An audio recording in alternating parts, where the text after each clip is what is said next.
hacen con gran amor y gran dedicación, y es motivo de agradecerle a Dios por ese gran logro que ellos hacen, y que hoy nos encontramos satisfechos por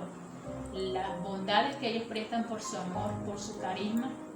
y que pues el gobernador pueda ver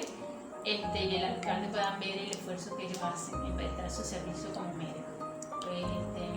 en esta mañana pues damos gracias primeramente a Dios y por cada uno de ellos, que el Señor les pueda bendecir de una manera